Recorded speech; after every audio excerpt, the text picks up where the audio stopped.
Olá a todos, eu sou o Dr. Jarbas, advogado, e nós vamos aqui responder uma pergunta e vamos falar um pouco aqui de empregado doméstico. Quem pode ser empregado doméstico, como funciona, qual é o salário desse, quando que a pessoa é considerada, quem é o empregado doméstico. As perguntas por exemplo, diversas, e vamos desmistificar aqui. Por exemplo, quem pode ser empregado doméstico? Uma pessoa jurídica pode ser empregado doméstico? Será que a pessoa que trabalha numa empresa pode ser considerada empregado doméstico? Os requisitos para ser empregado doméstico, quais são? Existe diferença entre empregado doméstico e empregado normal, urbano, por exemplo? Será que um jardineiro, será que um manobrista, será que um piloto, será que um caseiro é empregado doméstico? Imagine que a empregada doméstica trabalha no âmbito da residência e trabalha para um médico. E esta anota na sua agenda os clientes desse médico, ou atende o telefone. Ou, por exemplo, imagine que essa empregada doméstica trabalha na casa de um advogado. E este advogado atende os seus clientes lá no escritório. Será que esta empregada doméstica pode servir café? Será que ela pode, por exemplo, nesse advogado, se ela pode organizar a fila, as pessoas e atender lá, pedir para guardar, servir água? Ou melhor, a empregada doméstica que trabalha na casa, ela pode limpar o escritório desse advogado, que seja em outro endereço e não na residência? Já vou adiantar, não pode, tá? Por exemplo, uma outra coisa que me fazem pergunta relacionada ao caseiro. O caseiro é empregado doméstico? É? E se o dono desta chácara, por exemplo, ele aluga a chácara para eventos, continua sendo empregado doméstico? Quais são os direitos do empregado doméstico? Quando que pode ser caracterizado aqui o empregado doméstico? Por exemplo, será que ele tem direito à anotação na carteira? Será que ele tem direito a saldo de salário, a salários, dias de trabalho? Todo mundo sabe. E o 13º, férias, FGTS, seguro-desemprego, será que ele tem direito? Existe faixa etária? Eu posso contratar qualquer pessoa, pode ser empregado doméstico? Não entendi, doutor. Posso contratar uma pessoa de 15 anos para ser doméstico, de 18 anos, de 80, de 90 anos? Qual é a porcentagem que a empresa, ou melhor, que a empregadora tem que depositar de FGTS? É 8%? É 3%? É 11%? Será que ele tem direito na multa dos 40% quando é demitido sem justa causa? E se for demitido por justa causa, ele recebe o quê? Vamos responder essa e outras perguntas.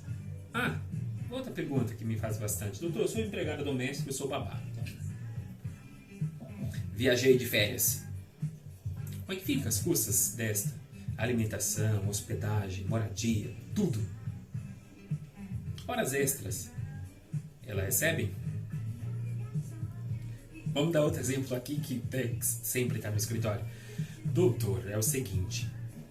Eu moro, olha só que curioso que chegou no escritório. Eu moro na minha residência, eu moro no meu local de trabalho e vou sair de férias. Perfeito. Essa empregada doméstica tem que sair da casa? Porque em tese ela tem que ficar 30 dias de férias. Vou responder essa e todas as perguntas feitas no escritório. Eu costumo gravar o vídeo quando passa de 10, 15, 20 perguntas relacionadas à mesma causa. Muito bem. Empregado doméstico. A fundamentação legal está no artigo 7º da CLT, está na Lei Complementar 150 de 2015. Ela tem uma lei própria, empregado doméstico, desde 2015, agora passou a ser regularizada a profissão de empregado doméstico, passando a ter alguns direitos. Por exemplo, o empregado doméstico, quando é considerado, quando ele trabalha mais de que 2 dias por semana para aquela família. E um dos requisitos para ser empregado doméstico tem que ser uma pessoa física, não pode ser uma pessoa jurídica. Eu não posso abrir uma empresa e dizer que essa empresa minha é um empregado doméstico, tem que ser pessoa física. Ela tem que trabalhar no âmbito residencial, para a família. Muito bem, perguntas que me perguntam sempre: doutor, mas lá ela pode receber ordens? É ela mesma que tem que trabalhar? Salário, como funciona? Ela precisa ter habitualidade, trabalhar pelo menos 2 dias. Pessoalidade, ela mesma não pode ser substituída. Onerosidade, que é pecúnia, salário, pagamentos. E subordinação, ela é subordinada, ela recebe ordem sim da família. Outra pergunta que me fazem: existe diferença? Ou melhor, pode haver atividade econômica na prestação de serviço do empregado doméstico? Não pode ter fins lucrativos, Perguntam sempre para mim o seguinte, e aí eu já vou esclarecer, que é uma dúvida de muitos. Se existe diferença do empregado normal para o empregado doméstico? Sim, o empregado normal tem fins lucrativos, o empregado doméstico não pode ter fins lucrativos, vou explicar já. Então imagina, por exemplo, que uma empresa, que o empregador está fazendo bolo para vender. A empregada doméstica pode ajudar a vender os bolos? Não pode. Outra coisa que acontece sempre, imagina que um escritório, vamos falar de um médico, ele atende lá. A empregada doméstica tem que limpar o escritório? Esse aqui é o meu escritório da minha casa. A empregada doméstica pode limpar aqui o meu escritório? Pode. Se eu atender um cliente aqui, ela pode atender? Claro que pode. Porque o meu escritório é uma parte da minha casa, é uma extensão da minha casa, tá? Muito bem. Agora, a minha cliente, não. A minha empregada doméstica, ela pode servir cafezinho para os meus clientes que vêm nesse escritório aqui da minha casa? Não pode. Porque aí já tem fins lucrativos. Eu recebo para atender meus clientes, então ela não pode servir os meus clientes. Pode me servir, os meus clientes não. Muito bem. Então imagine aqui um médico que atende na sua casa e essa empregada doméstica anota, recebe as pessoas, recepciona, pede para guardar lá na sala, serve café, ou anota na agenda, atende o telefone. Pode ser descaracterizado como empregado doméstico, tá? Não pode, não é permitido. O que mais que me perguntam? Será que um caseiro pode ser considerado empregado doméstico? Pode, desde que ele trabalhe para os fins da empresa, os fins da família. Se ele trabalhar, se este dono alugar essa chácara, por exemplo, para terceiros, e este caseiro trabalhar fazendo limpeza, alguma coisa para esse evento, não é considerado aqui doméstico, sim um empregado normal, tá? Olha que curioso, todo mundo só imagina um empregado doméstico, a pessoa, a mulher, o homem que trabalha ali direto na casa. Mas, por exemplo, o mordomo é considerado empregado doméstico se trabalhar para o âmbito residencial. O jardineiro, se trabalhar para a família, é considerado. O motorista é considerado também. Um piloto que trabalha só para a família também é considerado empregado doméstico. Quais são os direitos que o empregado doméstico tem? Anotação na carteira, desde que trabalhe mais de 2 dias. Doutor, trabalho há 10 anos, nunca tive registro na carteira. Trabalho há 1 ano, trabalho mais de 2 dias por semana. Você tem direito a todos.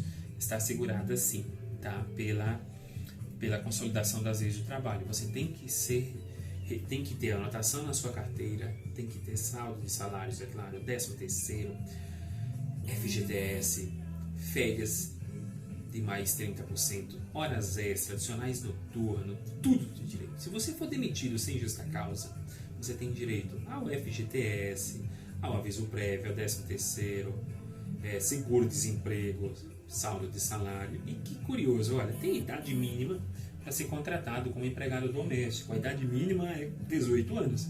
Pergunta, doutor, tem idade máxima? Não tem, por isso que você vê senhoras aí e senhores, né, trabalhando como doméstico de 90 anos, de 80 anos, que é muito legal.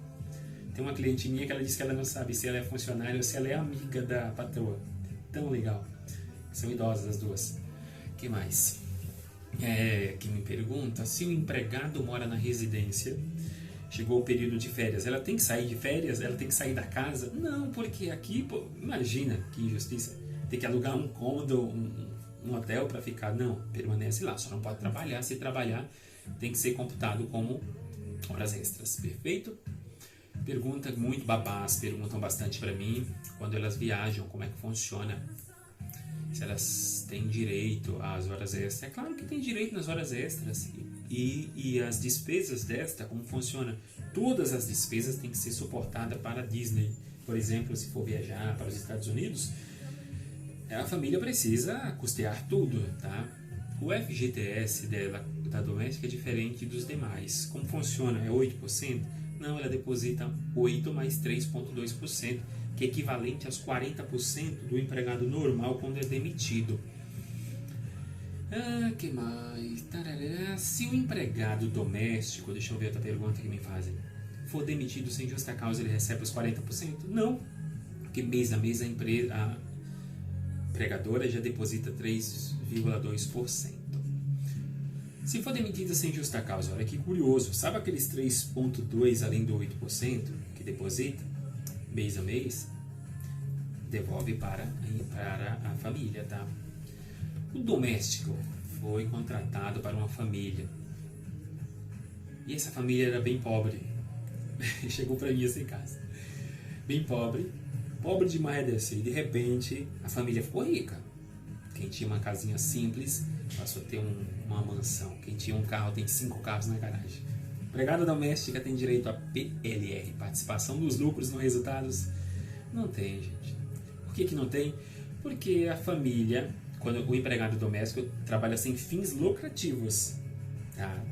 E o que a empresa, ou melhor, que a família construiu, não quer dizer que se essa participação nos lucros, no resultado, não pode ser repassado aqui para o empregado doméstico, tá bom? Eu espero que tenha aqui esclarecido algumas dúvidas de vocês.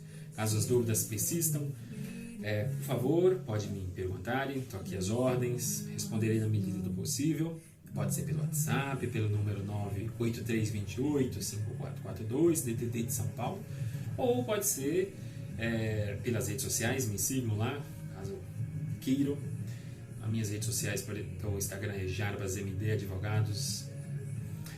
Espero que vocês tenham gostado. Se gostou, indique para os seus amigos. Se tiver dúvidas, por favor, fique à vontade. Caso vocês precisem de um advogado, procure um advogado da confiança de vocês. Tá bom? É isso. Tudo de bom. Saúde e paz para todos.